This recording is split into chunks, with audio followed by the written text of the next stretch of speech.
Uniform civil code को लेकर लगातार विरोध जारी है। All India Muslim personal law board की अपील के बाद आज लखनऊ की तमाम मस्जिदों में जुम्मे की नमाज में यूनिफॉर्म सिविल कोड के बारे में बयान दिया गया। All India Muslim personal law board के सदस्य और इमाम ईदगाह ऐशबाग ईदगाह लखनऊ मौलाना खालिद रशीद फरंगी महली ने भी यूसीसी को लेकर बयान दिया।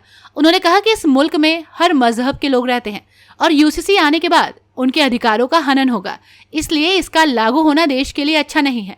सिविल कोड को लेकर जुमे की नमाज और खुतबे में तमाम मस्जिद के इमामों से ये आज कहा गया था कि उसके प्रति लोगों को अवेयर करें। हमारे साथ मौलाना खालिद रशीद साहब हैं, बात कर लेते हैं। मौलाना साहब, जिस तरीके से आपने एक मैसेज दिया था कल ही कि लोगों को अवेयर किया जाए, किस तरीके का ये अवेयरनेस है, क्या कुछ इसमें कोई गाइडलाइन स्पेशल जारी?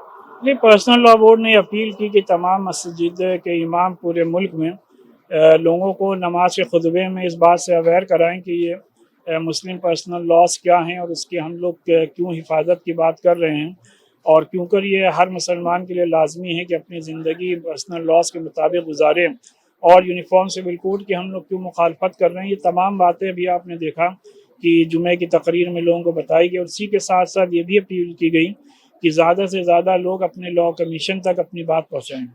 2018 में जो विधि आयोग को आप लोगों ने जो अपनी रिपोर्ट सौंपी थी, जिसमें जो अपने पॉइंट्स लिखे थे, इस बार जब दोबारा रिपोर्ट सौंप रहे हैं तो उसमें क्या चेंजेस होंगे, क्या कुछ तब्दीलियां होंगी, क्योंकि ये सारी बातें तो आप पहले कह चुके हैं।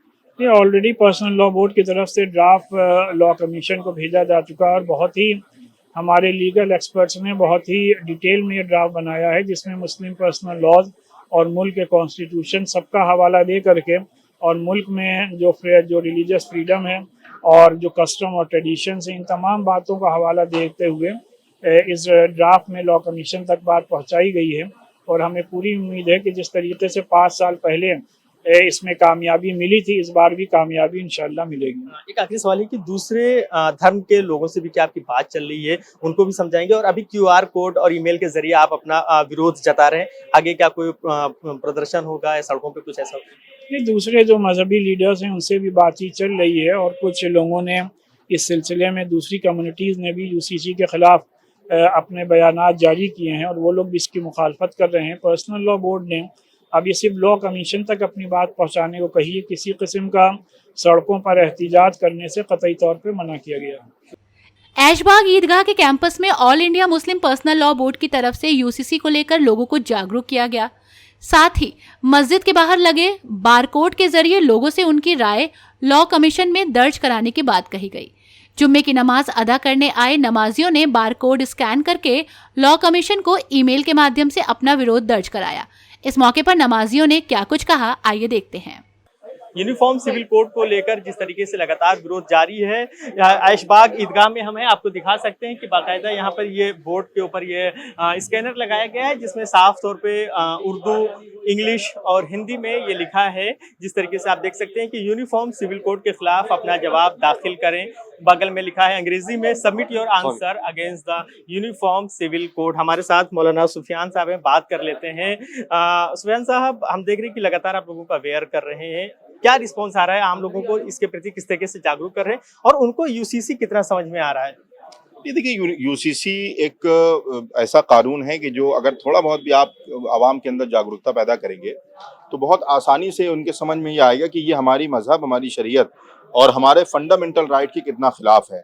अभी मौलाना खालिद रशीद फरंगी महली साहब ने जुमे के खुतबे में आवाम को बेदार किया और उनसे ये अपील की कि यहाँ पर आकर क्यूआर कोड को स्कैन करके अपने सुझाव लॉ कमीशन तक पहुंचाएं। और एक निहायत आसान प्रोसेस है जो all India Muslim personal law board की जानिब से बनाया गया है कि आपको सिर्फ अपने कैमरे के और अपने क्यूआर से, यहाँ स्कैनर से क्यूआर कोड को स्कैन करना है।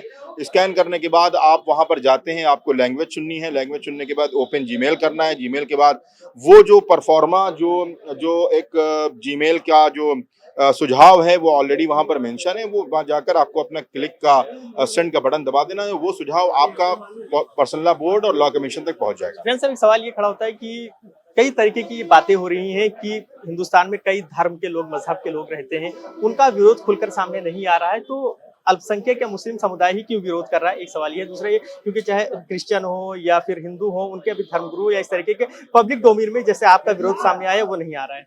ये देखिए, असल में मसला ये है कि जो मुस्लिम विरोध है वो एक पॉलिटिकल एजेंडा है। तो उसको इतना ज्यादा हाइप करके दिखाने की कोशिश की जा रही है कि जहां पर दूसरी कम्युनिटीज के प्रोटेस्ट को, उनके एहतजाज को नहीं दिखाया जा रहा। जैसे आप देखेंगे कि पंजाब के अंदर सिखों ने भी इसका एहतजाज किया, सिखों की बाकायदा एक राजनीतिक पार्टी ने भी और उनके मजहबी लीडरों ने भी इसकी मुखालिफत की, ट्राइबल्स में भी कहीं कहीं से मुखालिफत की आवाज आई है। तो सवाल इस बात का है कि आप सिर्फ मुसलमानों के एहतजाज को ही दिखाना पसंद करेंगे तो जाहिर सी बात है दूसरों का एहतजाज नजर नहीं आएगा। और जाहिर सी बात है कि मुल्क के अंदर मुसलमान एक पॉलिटिकल एजेंडा है, इसलिए उसको ज्यादातर इस्तेमाल करने की कोशिश की जाती है। यही वजह है कि दूसरे कम्युनिटीज के प्रोटेस्ट को हम उतना नहीं देख पा रहे हैं जितना मुस्लिम कम्युनिटी के प्रोटेस्ट को हम मंजर-ए-आम पर देख रहे हैं। तो मौलाना का साफ कहना है कि और भी लोग इसका विरोध कर रहे हैं मगर दिख नहीं रहा। कुछ युवा हैं जो अभी आप लोग स्कैन कर रहे थे यूसीसी को। जी। अच्छा, स्कैन करके क्या किया आप लोगों ने? हम लोगों ने जो है मतलब अपनी आवाम को ज़्यादा विरोध करने के लिए हमने कहा है। उन लोगों से अपील करूंगा कि ज़्यादा इसका विरोध करा जाए। जितने भी हमारे फ्रेंड ग्रुप मेंबर्स हैं मैं उन लोगों में भी शेयर करूंगा, इसको जो है ज़्यादा इसका विरोध किया जाए। अच्छा, एक सवाल ये है कि यूसीसी का आप विरोध कर रहे हैं, उसके अगेंस्ट में है, क्या रीजन है? आपको मालूम है यूसीसी क्या है? जी बिल्कुल मालूम है यूसीसी का है, और मैं अपने मतलब फ्रेंड लोगों को भी बताऊंगा कि ये इसका क्या रीजन है, इसको शेयर करने से मतलब क्या हम लोग को मिलेगा। अभी आपने नमाज पढ़ी मौलाना के पीछे, क्या कहा मौलाना ने यूसीसी को लेकर? देखिए यूसीसी पे जो है कहा ये है कि जो है जो जबरदस्ती थोपने का है वो करा जा रहा है। एक कानून जो आप इसके खिलाफ हैं? जी हम उसके खिलाफ है। और तो आपने यहाँ पे स्कैन किया? जी हाँ स्कैन किया हमने। स्कैन करके आपने अपना विरोध जताया? जी जताया जी। तो साफ तौर पे देखा जा सकता है कि यहाँ पर जो जिस तरीके से पूरा आज एक व्यवस्था की गई है स्कैनर के माध्यम से विरोध जताने की, और भी लोग हैं, हम बात कर लेते हैं। यूसीसी का विरोध हो रहा है, पूरी व्यवस्था की गई है, क्यों विरोध कर रहे हैं? देखिए हमारे मुल्क में हर मजहब को अपने पर्सनल लॉ पे चलने का इख्तियार है, और यकीनी तौर पे हमारे उलमा इकराम मुस्लिम पर्सनल बोर्ड ने जिसका आह्वान किया है तो यूं ही नहीं किया है, पूरे इसकी स्टडी करके पूरे इस पे करके किया गया, और ये हमारा हक है। हम डेमोक्रेटिक मुल्क में, दुनिया के सबसे बड़े जमहूरियत मुल्क में रहते हैं, हमारा हक है कि हम अपना विरोध हुकूमत को दर्ज कराएं। सवाल फिर वही होता है कि विरोध क्यों? दूसरे धर्म के लोग तो नहीं कर रहे हैं। नहीं कर रहे हैं, ऐसा नहीं है। आप पंजाब में देखिए, पंजाब के कई इनके मजहबी संस्थाएं हैं जिन्होंने इसका विरोध किया है, लेकिन शायद मीडिया में नहीं उसको दिखाया जा रहा है, लेकिन कुछ में दिखाया भी गया है, और वहाँ के एक राजनीतिक दल ने भी इसका विरोध किया है, और तमाम मजहब पर इसका असर पड़ेगा। जैसे कि अभी मौलाना फरंगी महली साहब ने अपनी दुआ में, अपने खुतबे में इस चीज को मजहबी आजादी पे असर मानते हैं। बिल्कुल बिल्कुल बिल्कुल यकीनी तौर पर। ठीक, शुक्रिया बातचीत के लिए।